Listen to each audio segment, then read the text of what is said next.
She was going the wrong way. She knew it. She went anyway, not slow, not confused, moving with purpose in a direction that made no sense to anyone watching, cutting through a river of bodies all sprinting toward the exit, her jaw set, one hand pressed flat against her belly. 8 months pregnant. Alone. And walking deeper into a zoo that was coming apart around her. The Seoul Grand Zoo had collapsed from ordinary to catastrophic in 11 minutes flat. Nobody planned it that way. The storm that rolled in off the coast had been forecast as moderate, the kind of gray September, whether that makes a Tuesday afternoon feel melancholy rather than dangerous. It was supposed to bring light rain and reduced visibility. It brought something else entirely. The zoo's eastern enclosures, 3 of them, were the oldest structures on the grounds. Maintenance requests for those structures had been logged, assessed, flagged as non-urgent, and quietly deprioritized across 2 consecutive budget cycles. The facilities team had noted, in writing, that the door hardware on enclosures 7 through 9 required replacement before the following storm season. That note was still in the queue when the storm arrived. The wind hit those structures like it had been briefed. Trees snapped at the midpoint rather than the root. Signage tore from its mounting bolts. The power grid for the eastern sector went down in a single failure cascade. And then the enclosure doors, the ones on the list, the ones with the worn hinges and the latch mechanisms that had been flagged as inadequate, stopped being barriers. The PA system announced, in Korean and then in English, that guests should proceed calmly to the nearest exit. Nobody was calm. Calm had left the grounds before the PA had finished its first sentence. The crowd moved the way crowds move when fear has supplied a unanimous direction and a unanimous speed. Fast, forward, all momentum pointed at the gate, nobody checking who was beside them or behind them. They didn't look back. There was nothing in the direction they had come from that they wanted to see. Clara Mitchell had almost made it. She had been on the grounds for 40 minutes, moving slowly the way she had been moving for 3 weeks now, since the baby dropped, and each step required a quiet internal negotiation. One hand at her side.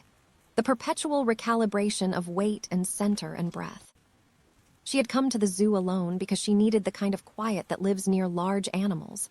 The specific, unhurried quiet of creatures who do not worry about the things you cannot stop worrying about, who exist at a scale that makes whatever is currently overwhelming you feel, for a few minutes, appropriately small. She had come looking for that. She had found, instead, this. She had been 10 meters from the gate when she let the crowd carry her forward. 40 meters. 20. Almost out. Then she heard it, underneath everything. Underneath the alarm, the wind, the crowd, the sounds coming from the east that she was not going to classify directly because classifying them would cost her something she could not spare, underneath all of it. Something thin and human and fatting. A voice at the bottom of its register. The specific sound of a voice that has been calling long enough that the call itself is almost gone. Coming from behind her, Clara stopped. The crowd split around her. 4 seconds of brief obstruction and then the current adjusted, flowing to either side of her without registering her as a person rather than an obstacle. She stood in the small pocket of space she had made and looked back at the path she had come from. The central avenue, leaves tearing off trees in horizontal lines, a bench overturned, a child's red balloon pressing against a chain-link fence and slowly losing its shape. Her eyes moved through the layers of noise. She filtered, the voice again. Fainter now, still there. She felt the baby shift. A slow, deliberate movement, the baby's specific notation that conditions had changed and that the change had been observed and registered. She thought, and she tried to explain this later and couldn't find the version that came out right. Tried it in different words on different days, and each attempt felt incomplete, she thought. Someone is back there.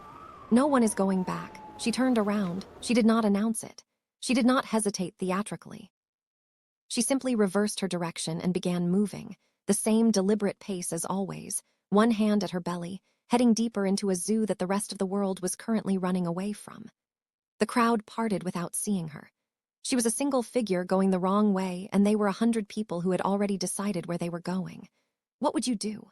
Not hypothetically.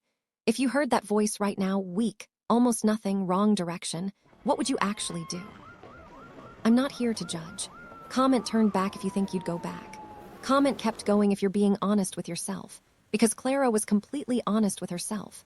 She knew exactly what she was doing. She went anyway, Clara kept walking. The voice was coming from the pavilion, the covered seating area near the old elephant enclosure, on the far side of a path that the evacuation route had been designed to bypass rather than include. Probably assessed as cleared, probably wrong. In a crisis, the map and the territory separate immediately, and the map always wins because the map is what the people making decisions have in their hands. The path to the pavilion had obstacles. A fallen branch too thick to step over, so she went around it.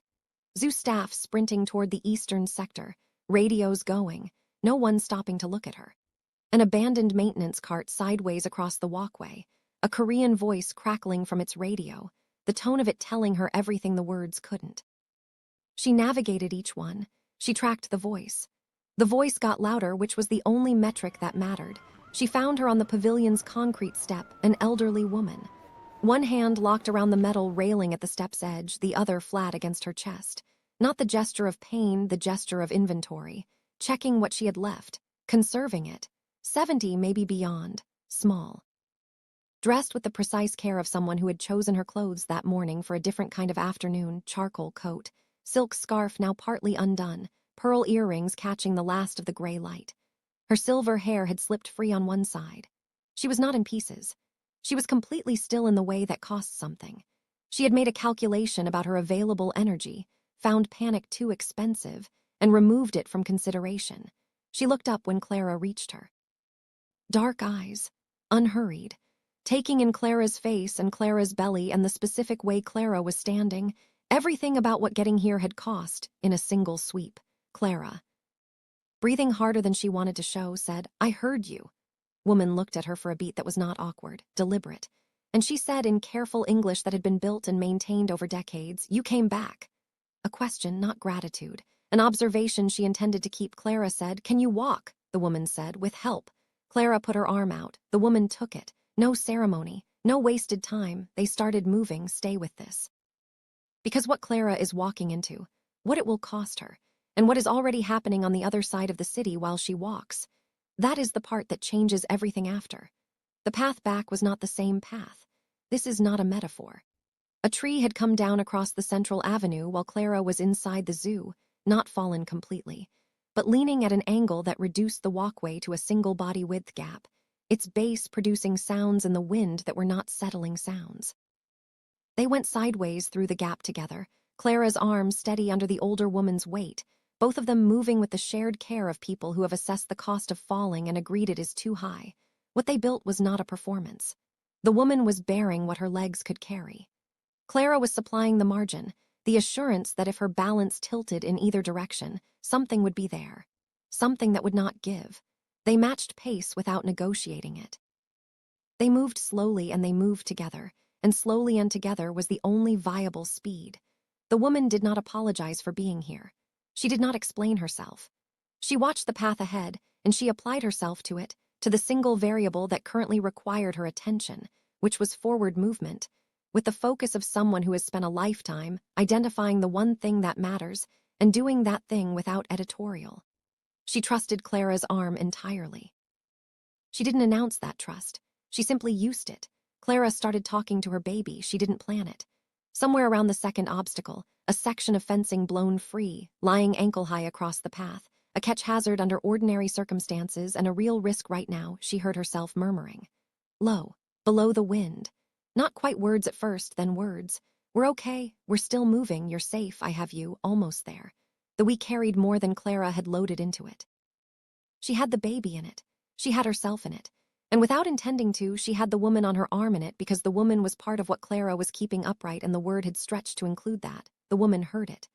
Clara knew the moment she heard it, felt a slight shift in posture, a change in the quality of the stillness.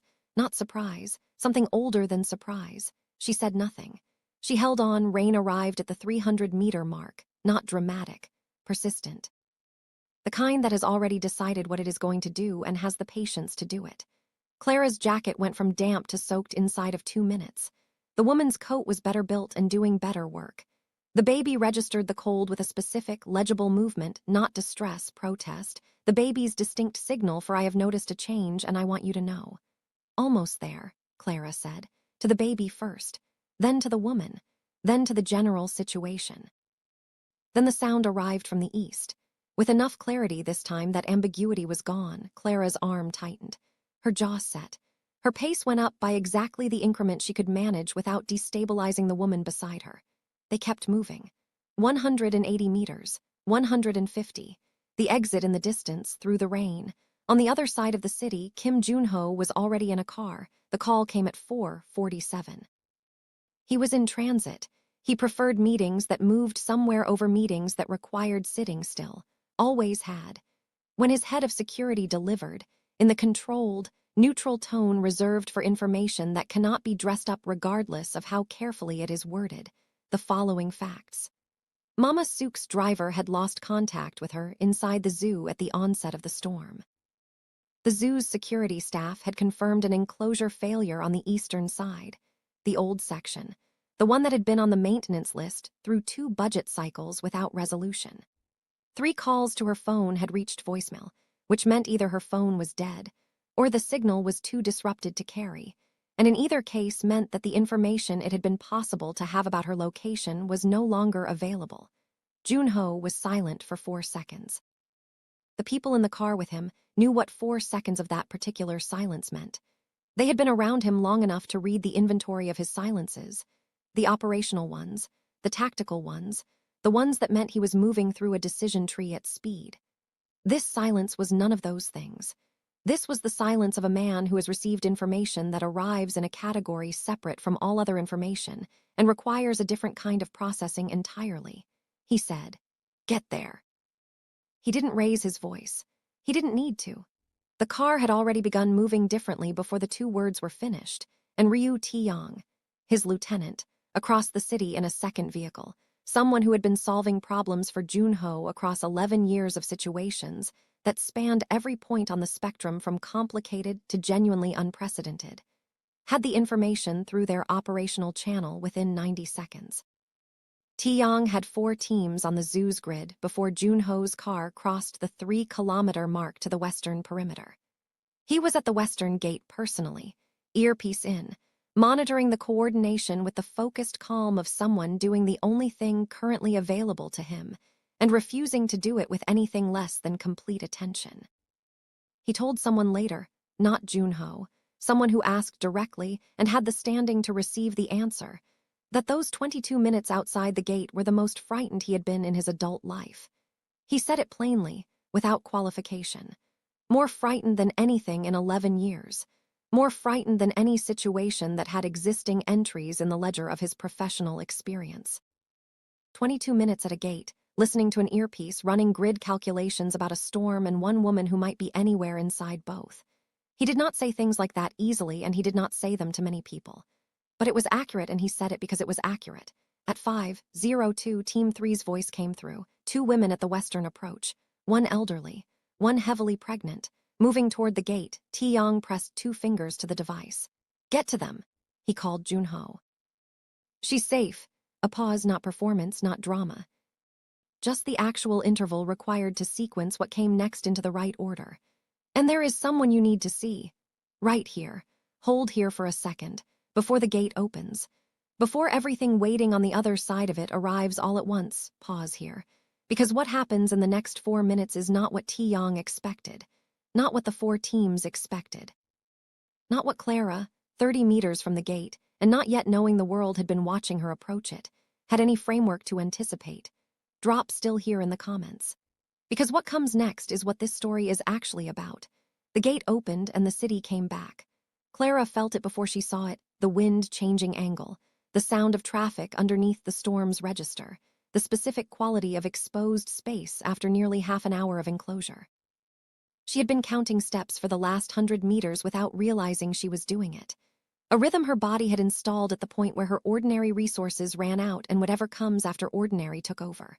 1. Forward, again.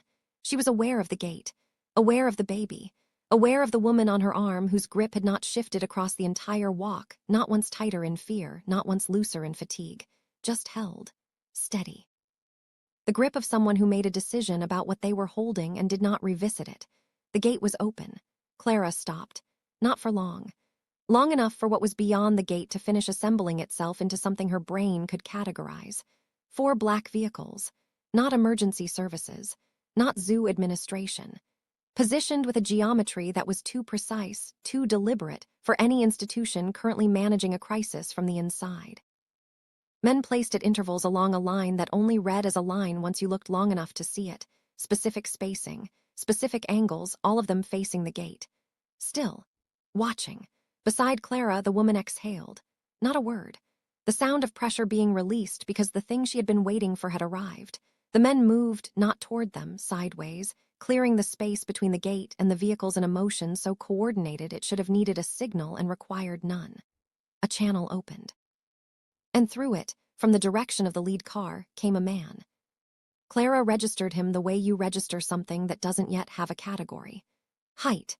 The quality of moving through space as though space has been accommodating him for a very long time and has simply kept doing so. He was looking at the two women coming through the gate. He looked at the elderly woman on Clara's arm. Then he looked at Clara. He looked at Clara longer than he looked at his mother. Clara didn't understand that yet.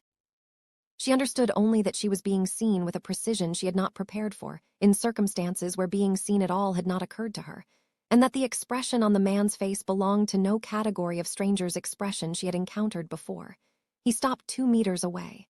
Said nothing. Beside Clara, the woman straightened.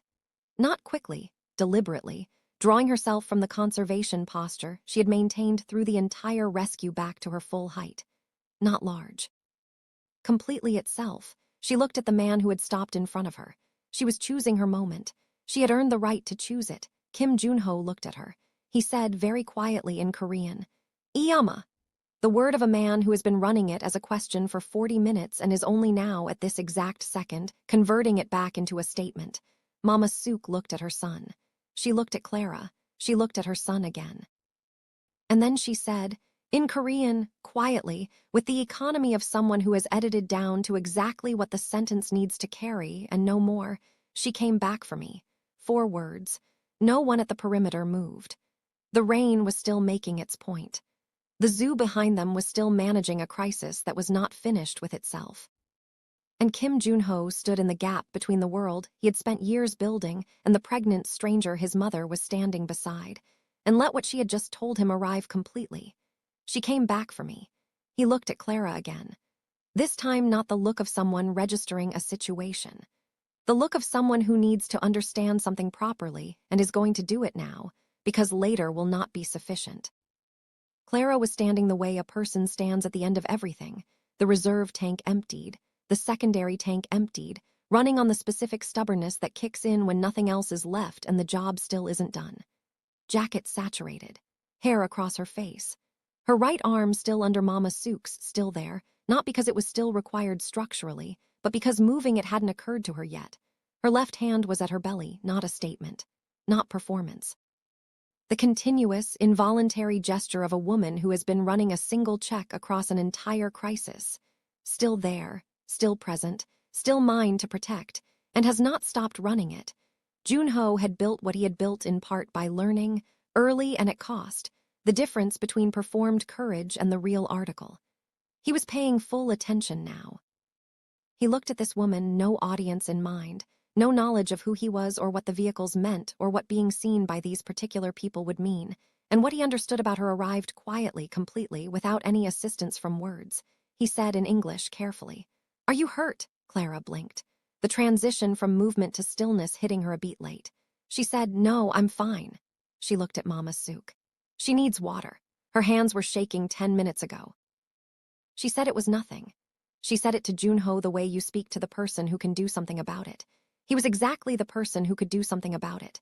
1 word to Taeyong, not a sentence, a single word, the complete instruction, and Taeyong was already moving. Junho looked at Clara. She was looking at the vehicles, at the men.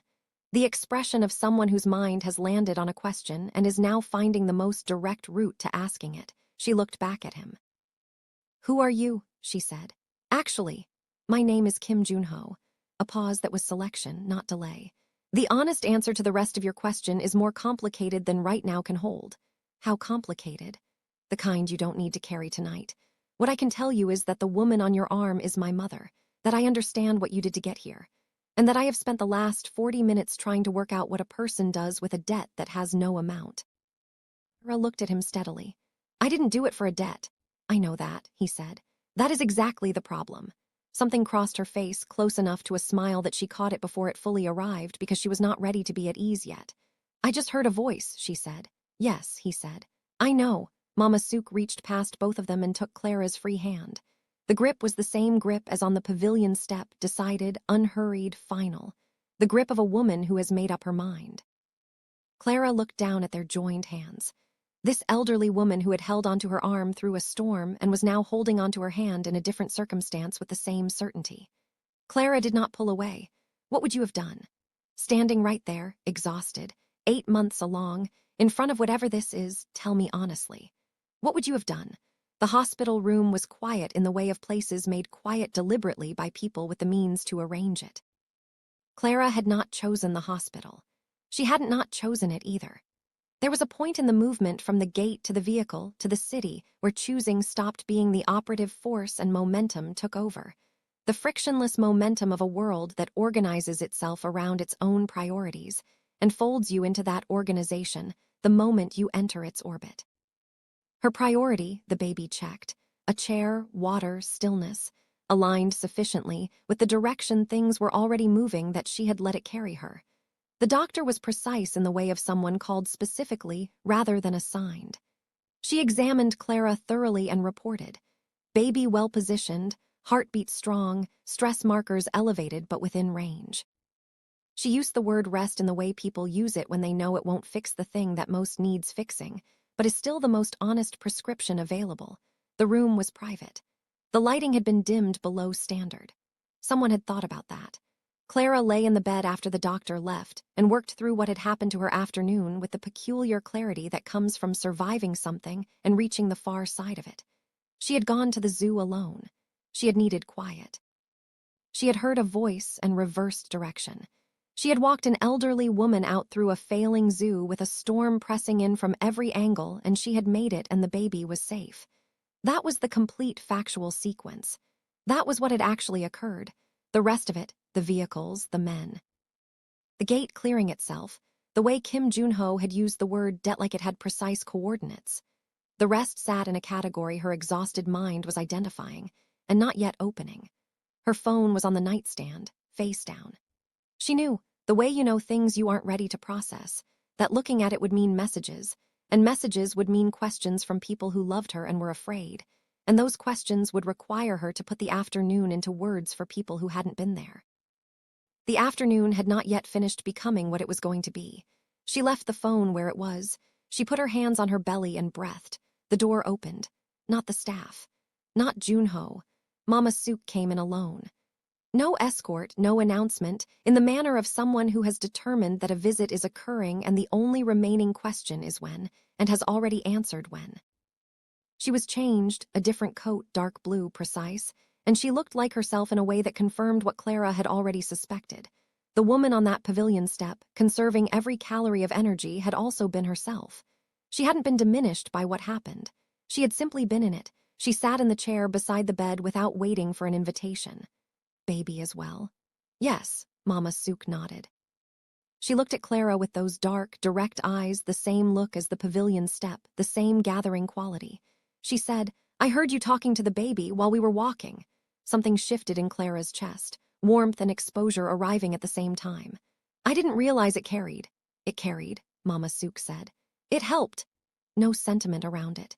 A simple account of what had happened and what it had done. She reached over and took Clara's hand. Clara looked at their joined hands and considered, for the second time that day, whether to allow this. And didn't pull away. Mama Suk inhabited the silence for a moment with no visible discomfort, the ease of someone for whom silence stopped requiring management a long time ago. Then she said, I go to that zoo every year, on this date. My husband used to take me, our anniversary, many years. She paused. He has been gone for 6 years. I still go. Clara left the space around it. She understood that anything she said would only reduce it. Mama Suk looked at their hands. I was on that step thinking about him when the alarm started. I thought he would have known exactly what to do. He was always the one who knew the next step. A dry, private sound that carried something close to humor. I leaned on that more than I ever said out loud. Knew, Clara said quietly. Mama Suk looked at her. You are certain of that for someone who never met him. A guesser. I'm usually right. Something moved across Mama Sook's face, warmth and something sharper than warmth, a recognition between two people who have understood something about each other without needing to explain it. She stayed with it. Then she said, "You came alone today, to the zoo." So did I. A pause, not heavy, just present, sitting at its own size without reaching for more. We were both looking for something. Clara said nothing. She didn't need to. The observation had already arrived at its depth, and adding anything would only disturb it. She thought about the afternoon, what she had come for, what she had found instead. And she thought about whether those two things were actually as different as they had seemed when she walked through the entrance. Mama Sook looked around the room, at the window, at the adjusted lighting, at the face-down phone on the nightstand, with the eyes of someone who notes details not as evidence but as habit, as the expression of who she is. Then she looked back. She stood. No hurry, no announcement. The next thing following the previous thing in natural order. She looked at Clara one final time, and what was in that look was not gratitude in the common, transactional sense of the word. It was the look of someone who has identified something in another person and has made a decision about it, not impulsively, with full intention. "I will come again tomorrow," she said. She left. Clara sat with what she left behind. She thought, "I still don't fully know who they are." She thought, "I know the parts that matter." She thought, an old woman went to a zoo alone every year for a dead husband, and she was sitting on a step thinking about him when the storm broke, and she called out, and the only person who turned back was a pregnant stranger who could barely walk straight. She put one hand on her belly. She said, very quietly, "We did the right thing." Across the city, in a news cycle that does not pause for weather, the footage was already moving. The zoo visitor had raised a phone on instinct, not calculation, not the deliberate decision of someone who knew what they had. Reflex, the automatic gesture of a generation for whom a phone at a striking moment is as natural as a breath. 8 seconds, maybe 10. The footage was shaky with wind interference and slightly overexposed in the low storm light. None of that mattered. The central image was clear. A heavily pregnant woman and an elderly woman moving through zoo grounds in active crisis, one supporting the other, both of them moving with a shared deliberateness that read as something different from ordinary survival. It didn't need to be cinematic. It just needed to be real. The visitor made a financial decision at 5:45. The footage reached a media outlet contact by 6:00. Cut, labeled, and published by 6:20. Picked up by 2 additional outlets and a regional aggregator by 7:00. By 7:30, 3 separate comment threads on 3 separate platforms were generating engagement at the kind of velocity that makes algorithms take notice and start actively pushing content. The feeling the image activated in people was specific. The specific warmth that comes from seeing someone do the right thing when there was no particular reason to. People shared it because it made them feel something they wanted to keep feeling. Nobody asked where the woman was. Nobody asked whether she had given permission. The image was already in the city's bloodstream by the time those questions would have been relevant. One headline, "Pregnant Woman's Heroic Rescue During Seoul Zoo Storm Crisis." A second was more personal, applied a word to Clara she had never used for herself and had never been asked to approve. A third cropped the image to her face alone, worn, undefeated, one hand at her belly, and used it as the lead visual. Clara's face was in the city. In feeds and timelines, being shared by strangers who felt something when they looked at it, and never once asked whether she had agreed to any of this. She didn't know. Somewhere in the city, in a room that smelled of institutional carpet and coffee that had been made at noon and not refreshed since. Director H. Wang, the zoo's head of security, was on his 4th call with the legal team. The enclosure failure had a cause. The cause had a liability architecture. The maintenance request logs were going to surface, and they were going to require a narrative context. Director H. Wang understood, as competent institutional managers always do, that the story constructed around a crisis carries structural weight equal to the crisis response itself. He was building that story. He was not being dishonest. He had not been on the grounds. His information came from staff incident reports written by people who had been managing the crisis in real time, and those reports, thorough in their way, focused on the areas where the staff had actually been deployed, contained a gap. None of his reporting staff had been in the western sector at the right moment. None of them had seen a pregnant woman walk back into the zoo and support an elderly visitor through half a kilometer of compromised grounds to the western exit. What no one had seen was not in any report. What wasn't in the report wasn't in the story. The story was forming around a woman-shaped absence in its center, doing it without malice or intention, doing it simply because that is what incomplete information does when you build something with it. And in a third location, long table, familiar faces, men for whom rooms with long tables were professional habitat and had been for years. A man named Director Lim raised what he framed as a concern. Mama Suk's hospital visit had been noted, he said. The attachment forming between her and the woman from the zoo was visible and accelerating. This represented, in Lim's framing, a structural exposure, emotional influence operating outside the family's known architecture, attached to a person whose background, circumstances, and loyalties were entirely unverified. He was raising it now, he said, before it became more complicated to address. Early intervention was the mark of responsible men in positions like his. The room listened. The man at the head of the table, not Junho. Junho was not in this room, and Lim had timed this precisely around that fact, looked at Lim with the kind of attention that is not comfortable to be receiving. He said, "Does Junho know you brought this here?" Lim said, "I am raising it so that Junho doesn't carry the burden of managing it." Man at the head of the table said, "Make sure Junho knows. Make sure he hears it from you directly." He meant, because if Junho learns about this conversation through anyone other than you, you will have created a problem significantly larger than the one you walked in here claiming to solve. Every person in the room understood this. Lim included. Team, comment below. Is Director Lim protecting the family? Or is he trying to protect something else entirely? Because those are not the same thing, and I think you already know which one it is. 3 currents moving through the city simultaneously while Clara looked at a hospital ceiling. The footage, spreading through its online ecosystem at the speed of compounding shares. The institutional report, hardening around its gap. The concern, traveling through channels toward the man who would receive it and who already understood before it arrived, exactly what it revealed. Not about Clara, not primarily, but about the man who had sent it and the kind of thinking that had generated it. Clara knew none of this. Clara knew the ceiling and the weight of the baby and the specific, decided warmth of Mama Suk's hand. The morning was going to have opinions about all of it. He came alone. No advance team. No men resetting the corridor before his arrival. No indication the visit had been flagged with the hospital at all. Kim Junho came to Clara's door at 8:20 and stood in the corridor for a stretch of time he would not have quantified if asked, and then he knocked. Clara said, "Come in." She had been sitting upright for the past hour. She had determined, in the quiet between Mama Suk's exit and this knock, that lying down felt too much like waiting, for the information she could feel gathering at the edges of the evening, for the morning that was coming with everything it would bring, and that she preferred to meet whatever was next from an upright position. She had eaten. The food had arrived without explanation and was, as Mama Suk had implied it would be, not hospital food. She had eaten without asking who arranged it because she was hungry and the baby was hungry, and some questions can wait until the hunger directly in front of you has been addressed. Her phone was in her hand when the door opened, still face down. She set it on the nightstand. Junho came in. He closed the door. He looked at her. He did not tonight carry the quality she had noticed at the gate, the way space adjusted around him, the sense of a room reorganizing upon his arrival.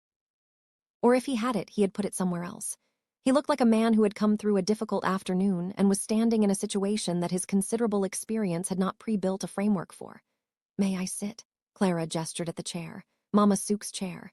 He sat. She had used the past hour to decide something. Indirect was going to cost her patience she was not currently carrying. She said, "Who are you? Actually, real answer this time." "My name is Kim Junho." A pause of selection, not hesitation. "What I am in this city, I want to be honest with you about the complexity of that answer rather than offer you a version that's tidy but incomplete. Me the honest, incomplete one. I can do more with that than a clean version that's missing things." He looked at her for a moment. He said, "I operate a significant portion of this city's informal systems. I have resources. I have obligations. What I do not have is a language for what a person does when someone protects their mother's life for no reason except that it was the correct thing to do. Turning back is just human," Clara said. "It shouldn't need a framework. Required something I haven't seen in a long time." She let that sit where it landed. He said, There's something you need to know. No approach, no softening, which was right, even if the landing was hard. A video was filmed at the zoo, the last section of the rescue.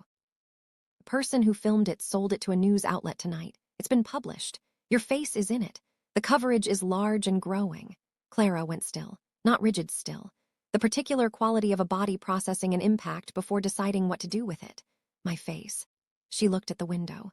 Post-storm Seoul doing what it does after weather, resettling, the ordinary city reasserting itself over the disruption, lights restoring their normal sequence. She looked at it and thought about the walk. About the specific privacy of it. The rain and the sounds and the murmuring she had not known was audible. About all of that being clipped and labeled and distributed to people she would never meet and had never given permission to. I didn't ask for that, she said. No, he said. You didn't. It's past the point of containment. It's already too far in. He said it flat because flat was honest and honest was the right call even when it landed sharp. What I can do is shape what comes next. Who is allowed near you, how your story is told going forward, what people see when they search for you.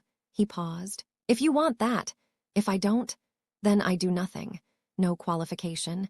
It's your story, you own it. I don't move in any direction you haven't explicitly asked me to move. She sat with this. 8 months pregnant, in a room she hadn't requested, in a city where her private decision was circulating in the overnight news cycle, and a man whose name she had known for 3 hours was sitting in the chair where Mama Suk had sat and was actually asking what she wanted. Not performing the question. The question was costing him something, she said. There's a man at the zoo, head of security. I think his account of today has a gap in it where I should be.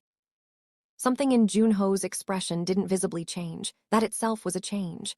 Where did you hear that? Your mother, indirectly. She said something that pointed at it. She rarely says something that doesn't point at more than the surface of it. It true, I'll find out. Clara said, that isn't the same as telling me. It isn't. When I know, I'll tell you. That's a commitment. She looked at him. The deep tiredness had settled into her bones now, the kind that is not fixed by sleep, only by time. The baby was doing its slow evening roll. The city was outside. The footage was out there in it, being watched by people who didn't know her name and were already deciding things about who she was. She said, I came to Seoul 3 months ago. I don't have the kind of infrastructure that handles what you're describing. I don't have anyone here who can manage a news cycle or whatever's coming after one. Junho said, You do now. She looked at him quickly.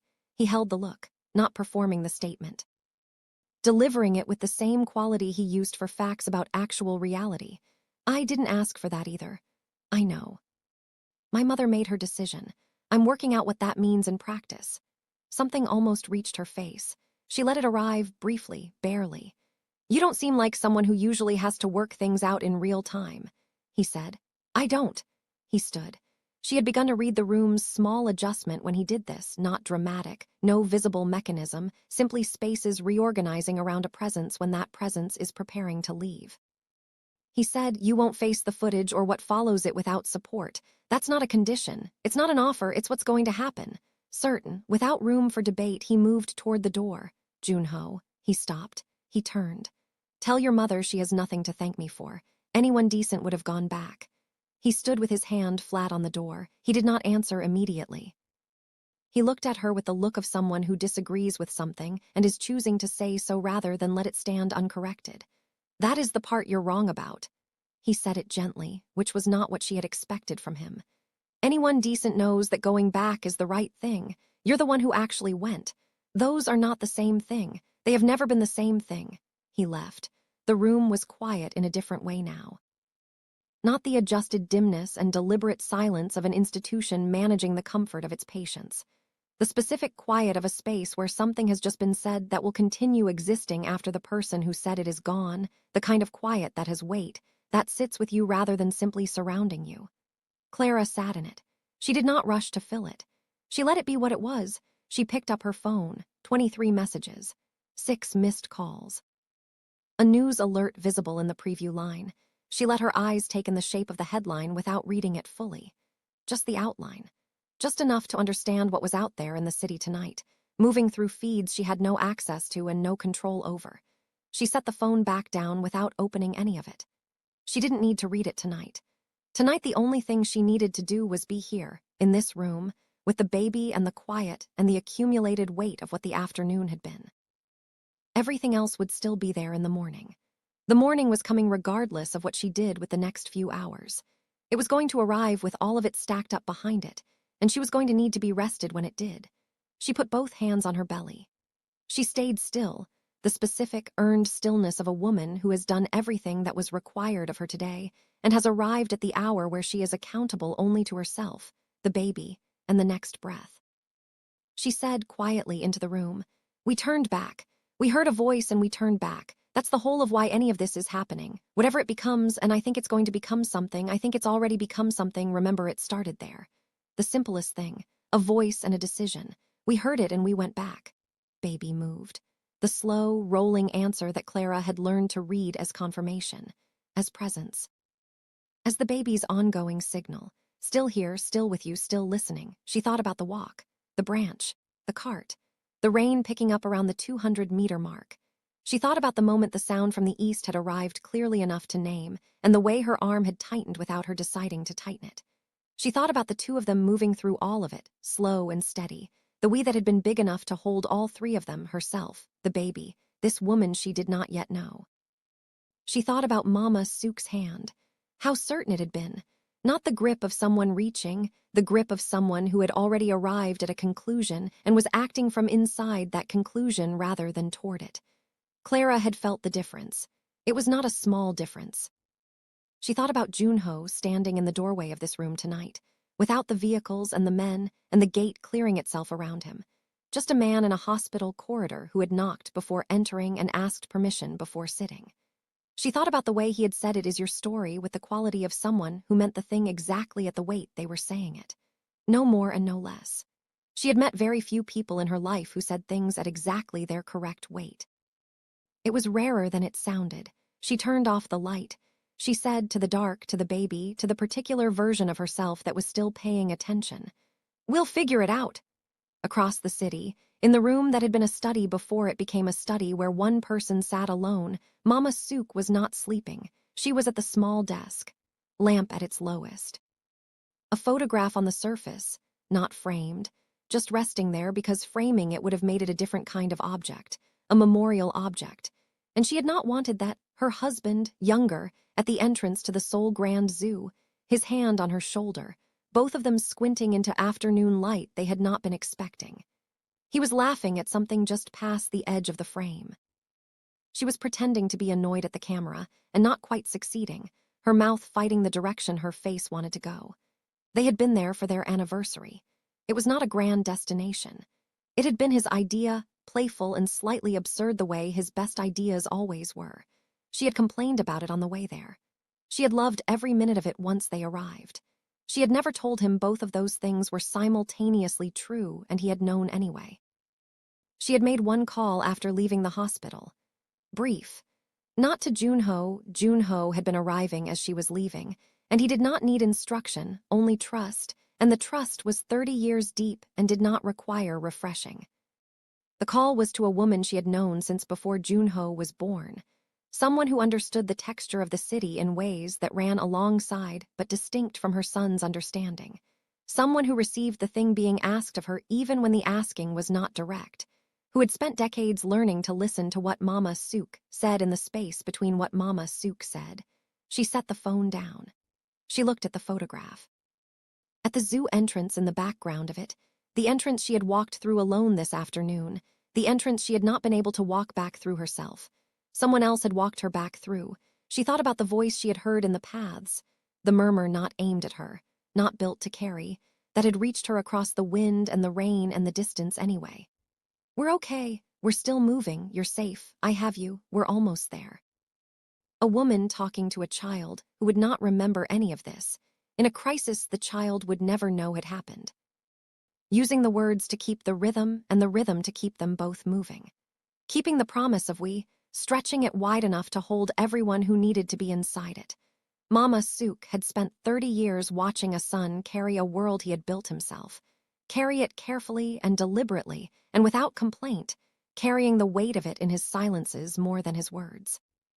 She loved him with the specific, detailed precision of someone who holds a person across their entire history as well as their present, who knows the boy inside the man, who reads the exhaustion he has learned not to show, who understands why the tenderness in him lives behind several other things, and has learned to recognize it precisely because of the distance it travels to reach the surface.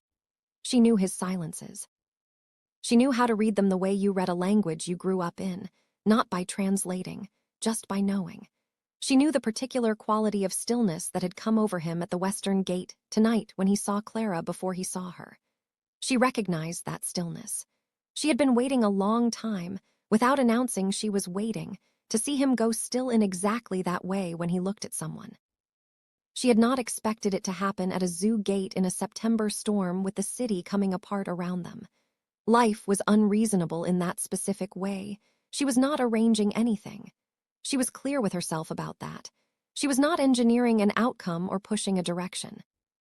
She was simply making sure that the people who would make decisions about Clara Mitchell's presence in the months ahead, who would weigh the complication of her, the exposure of her, the question of what to do with someone who had walked back into a storm for a stranger and ended up holding the hand of someone she didn't know was the most protected woman in the family's history, had an accurate account. A full account.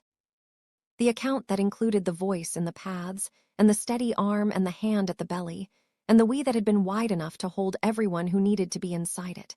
That was all. That was enough. That was the thing she had been doing since she left the hospital, and it was the right thing to do. The city settled into its after-storm arrangement.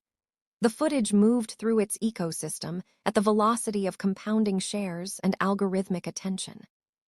Director H. Wang's report was hardening around its gap, and in the morning, Junho would find that gap and understand immediately what it contained, and what filling it was going to require, and what it was going to cost the man who had allowed it to form.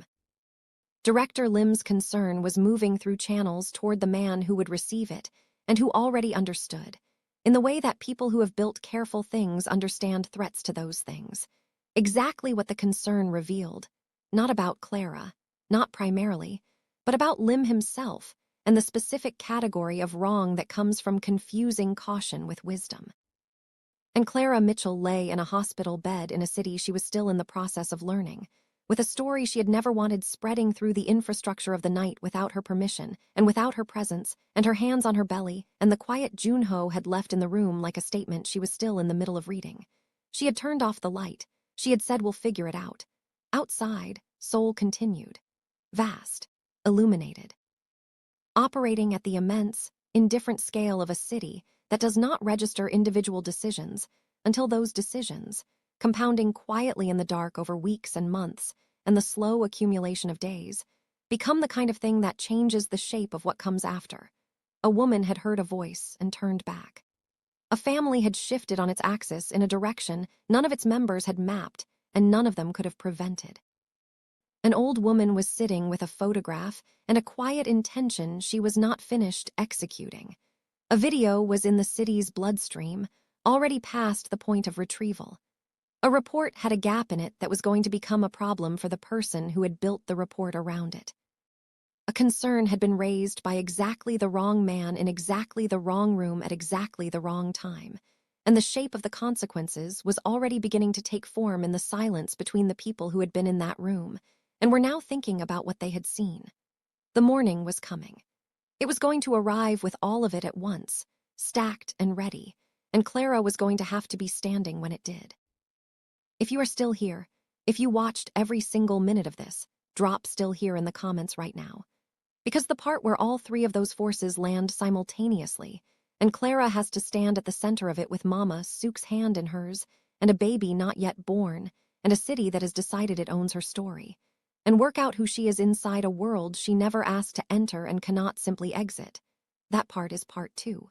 She turned back once. She will turn back again.